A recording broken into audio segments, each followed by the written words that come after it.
ಇವತ್ತು ವಿಸಿಟ್ ಮಾಡಿರೋದು ರೊಳ್ಳೆ ದೇವಸ್ಥಾನ. 3 ದೇವಸ್ಥಾನ ವಿಸಿಟ್ ಮಾಡಿದ್ದೀವಿ. ಸೊ ಶ್ರಾವಣ ಶನಿವಾರ ಅಂತ ಹೇಳಿ ರೊಳ್ಳೆಯಲ್ಲಿ ಇರೋ 3 ದೇವಸ್ಥಾನ ವಿಸಿಟ್ ಮಾಡಿದ್ದೀವಿ. ಶ್ರೀ ಸತ್ಯಸಾಯಿ ಜಿಲ್ಲಾ ಮಡಕ್ಸಿರ ತಾಲೂಕು ರೊಳ್ಳೆ ಮಂಡದಲ್ಲಿ ಇವತ್ತು 3 ದೇವಸ್ಥಾನ ಮಾಡಿದ್ದೀವಿ. ಸೊ ಅದರಿಂದ ನೋಡೋಣ ಬನ್ನಿ, ಎಂಜಾಯ್ ಪಂಡಗೋ. ಹಾಯ್ ಫ್ರೆಂಡ್ಸ್, ಇವಾಗ ನಮ್ಮ ಅಣ್ಣ ಎಂಟ್ರಿ ಆಗ್ತಾರೆ ನೋಡಿ. ಸೀತಾರಾಮ ದೇವಸ್ಥಾನ. ನನ್ನ ಹೆಸರು ಬಂದು ಅನಿಲ್, ನಾನೇ ವಿಡಿಯೋ ಮಾಡ್ತಾ ಇರೋದು.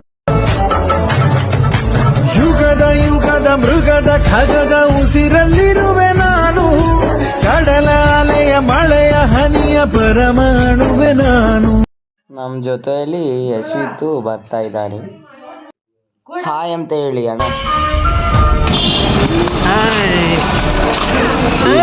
ಸ್ವಾಮಿ ದೇವಸ್ಥಾನಕ್ಕೆ ಎಂಟ್ರಿ ಆಗ್ತಾ ಇದ್ದೀವಿ. ಸೊ ಜಾಸ್ತಿ ಜನ ಬಂದಿದ್ದಾರೆ.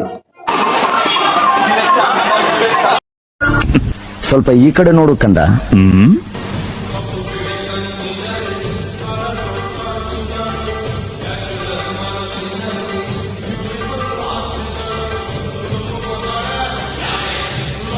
ಬಾಗುರು ಪ್ರದರ್ಶನ ಮಾಡೋಣ.